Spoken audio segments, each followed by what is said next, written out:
చాలా మంది కంప్లైంట్ అయింది మా వాళ్ళ లేస్ చిప్స్ తింటున్నాడనో లేకపోతే ఈ కోక్ తాగుతున్నాడు అని చెప్తూ ఉంటారు. సో వచ్చి ఈ both agree that's not good thing because childhood obesity అవన్నీ వస్తూ ఉంటాయి.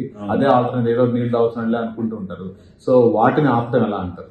వాటిని ఆపడం అంటే యాక్చువల్లీ మనం ఇంట్లో గానీ సరిగ్గా ఫుడ్ వాళ్ళకి నచ్చిన ఫుడ్ చేసి ఇచ్చి వాళ్ళ స్టమక్ ఫిల్ చేయగలిస్తే వాళ్ళు అదర్ అలవాట్లకి వెళ్ళరు 90% ఆఫ్ చిల్డ్రన్స్. లేదు వాళ్ళు ఏంటి చిరుతిండి అలవాటు అయిపోయింది అనుకోండి, before you make their habit to the home food, అప్పుడు ఇది చాలా కష్టం అవుతుంది. ఈ విషయాలు మాత్రం అర్థం చేసుకోవాలి పేరెంట్స్. మంచి పాయింట్ చెప్పారు. మనమే ఉన్నాము, యావరేజ్ స్విగ్గీ కల్చర్ చాలా ఎక్కువైపోయింది. పిల్లలు ఫోన్ లో కూడా స్విగ్గీలో వాళ్ళకి నచ్చింది ఆర్డర్ చేసేస్తారు. ప్రాబ్లమే కదా, అది చాలా పెద్ద ప్రాబ్లం అండి. ఎందుకు ఇది జరిగింది అంటే ఇంట్లో టైం ఇవ్వడం లేదు. పేరెంట్స్ కానీ పెద్దవాళ్ళు కానీ టైం ఇవ్వడం లేదు. పిల్లలది లైఫ్ స్టార్ట్ అయినప్పటి నుంచే ఇంపార్టెన్స్ ఉంటుంది. ఆ టైం పీరియడ్ అనేది ఎలాగ నేను చెప్తున్నాను 1 to 5 years or 6 months to 5 years ఇది క్రూషియల్ పీరియడ్. ఇది మనం మిస్ అయిపోయామా నెక్స్ట్ స్టేజ్ కి వెళ్ళాలి అంటే it has to go through the problems.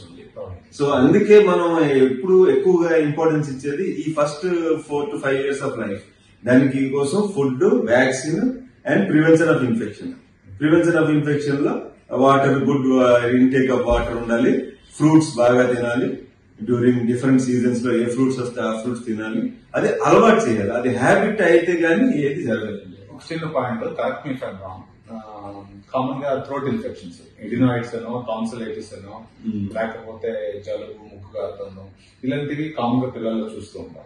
తర్వాత నెక్స్ట్ అబ్సెటిక్స్, గ్యాస్ట్రైటిస్. ఈ సమ్మర్ లో ఎక్కువ ఉంటుందా, వింటర్ లో ఎక్కువ ఉంటుంది? ఇవన్నీ సమ్మర్ లోనే ఎక్కువ ఉంటుందండి, వింటర్ కంటే. ఎందుకంటే సమ్మర్ లో due to the other factors, అదే హై టెంపరేచర్ వల్ల డిహైడ్రేషన్స్ అవుతుంటాయి.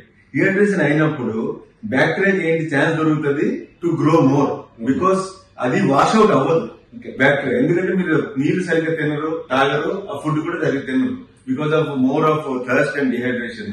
సో మీరు చిరుతిండ్లకి పడతారు అలవాటు, తర్వాత ఈ అదర్ లిక్విడ్స్ మన సోడాస్ గానీ ఇవన్నీ తాగడం అలవాటు అవడం వల్ల ఇంటెస్టైన్ లో మైక్రోబియా చేంజ్ అయిపోతుంది.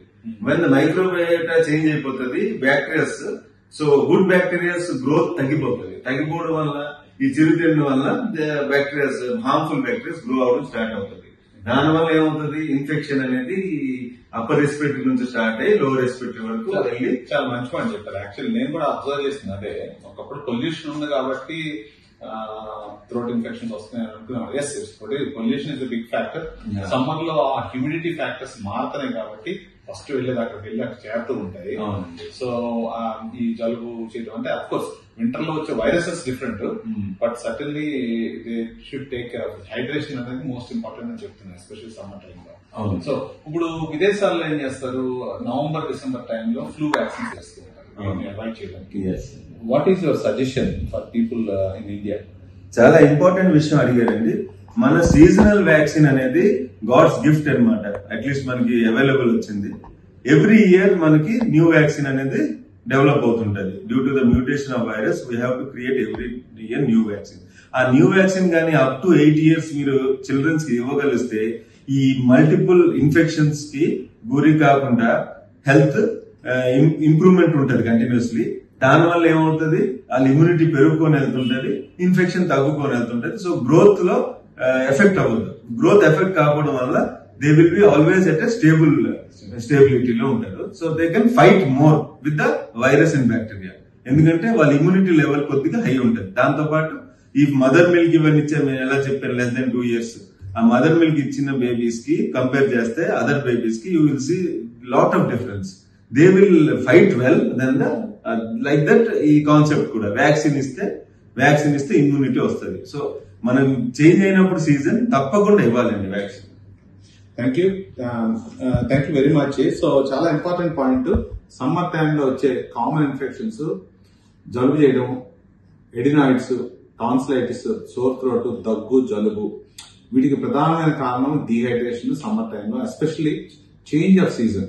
ఇప్పుడు మనం ఎగ్జాక్ట్లీ ఈ టైంలో స్టార్ట్ అవుతూ ఉంటుంది, ఇప్పటి నుంచి తర్వాత మళ్ళీ ఏమవుతుంది, వర్షాకాలం వచ్చేదానికి దోమలు, అది మళ్ళీ మాట్లాడుకున్న తర్వాత పిల్లలు ఎలా వస్తాయి డెంగ్యూ ఫీవర్ అన్ని అవాయిడ్ చేసుకునే సిచ్యువేషన్స్. సో ప్రైమర్ గా keep hydrated and thank you very much Srinivas గారు. We'll be doing lot more pediatric videos from London Gastro Care, and he will be part of the London Gastro Care to support the community, especially in children. Thank you very much. Thank you.